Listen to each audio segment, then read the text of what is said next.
Have you ever stopped to think about how much of our new media is completely obsessed with looking old? I mean, from movies and music to the pictures on our phones, it feels like we're always looking over our shoulder at the past.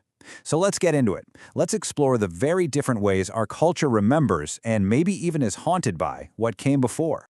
It's a fantastic question, isn't it? Why do we spend so much time and energy making our brand new, high-definition stuff feel like it's been collecting dust on a shelf for a few decades? And once you start looking for it, you see it absolutely everywhere.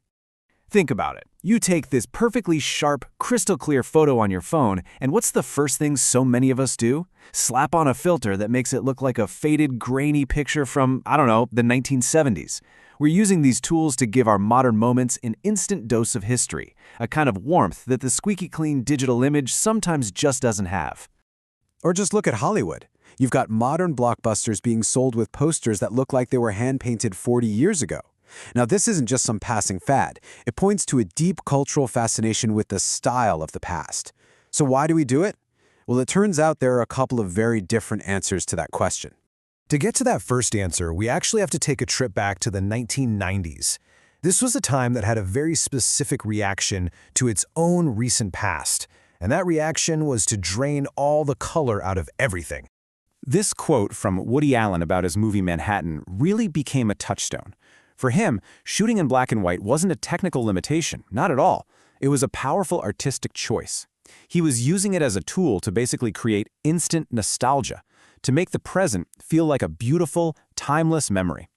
And in the 1990s, that idea just took off. See, the culture was just coming out of the 1980s, a decade that was just an explosion of vibrant, almost overwhelming color. So the 90s kind of pushed back against all that noise. In a world that felt like it was getting faster and more superficial, black and white became this symbol of depth, of authenticity, of slowing down. It was a way to create a sense of stability. And this brings us right to this key idea: aesthetic nostalgia. This is basically nostalgia as a style choice. It's not really about missing the past. It's about using the look of the past to create this polished, perfect, and shared memory. It's all about smoothing over the rough edges to present a version of history that feels stable, simple, and totally uncomplicated. So that's one way we look back. We clean it all up and we put it on a pedestal. But there's another, more modern approach that does the complete opposite. It has zero interest in polishing the memory. It wants to listen to the ghosts in the machine. And here's where we hit this really crucial turning point. What if the goal isn't to create a perfect, clean image of the past? What if the static, the glitches, the decay, what if all that stuff is actually the most important part of the message? Well, this idea has a name. And while it started in philosophy, it's really come to define our modern, maybe more anxious relationship with what came before. It's called hauntology. Now, the really key thing to get here is that hauntology isn't about remembering the past. It's about the feeling that the present is literally haunted by it. And not just by what happened, but also by the ghosts of futures we were promised that never showed up. You can really hear this in music genres like vaporwave, which is built on these eerie ghosts of 80s mall music and forgotten jingles. The idea is that we can't escape these fandoms. They're just baked into the fabric of right now.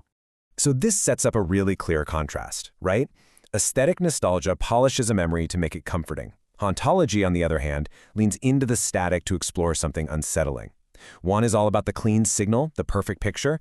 The other is obsessed with the noise, the grain, the hiss, the actual decay of the thing itself. It's the difference between feeling reassured and feeling, well, a little bit spooked. And this quote just hits the nail on the head. This newer kind of nostalgia is drawn specifically to the imperfections. You know, the crackle on a vinyl record, the hiss of a cassette tape. These aren't flaws to be cleaned up anymore. They are the main event. They're the very things that give an old recording that authentic, kind of magical feeling. This kind of visual distortion, the glitches, the weird color bleed, this is the language of hauntology. And that noise, it serves a real purpose. It's a constant reminder that what you're seeing or hearing isn't really here. It's the ghost of a signal, a trace of something that's long gone, and that noise is the sound of time and distance. It's exactly why found footage horror films can feel so incredibly unsettling. The glitchy, decaying recording itself is telling you that you're watching a ghost. This image here is just a perfect visual metaphor for hauntology. That old photograph isn't a separate, distant memory locked away somewhere. No, it's laid right on top of the present, occupying the exact same space. The past becomes a literal phantom inhabiting our world, making a familiar street feel suddenly strange and unsettled. It's not behind us, it's right here with us.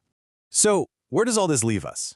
We've basically looked at two very different cultural impulses, right? Two totally distinct ways of relating to the past through the things we watch and listen to. And this is really the main takeaway. On the one hand, you've got aesthetic nostalgia, which carefully creates this perfect, stable, and comforting version of what came before. And on the other hand, you've got hauntology, which is drawn to the eerie, fractured, and decaying ghosts of our media past. You could say one builds a museum, and the other holds a seance. So the next time you use a vintage filter or get lost in the 80s world of a show like Stranger Things, maybe ask yourself this question. Are you trying to connect with a warm, polished memory, or are you drawn to that beautiful, unsettling noise that reminds you just how much has been lost to time? The answer actually says a lot about the world we're all living in right now.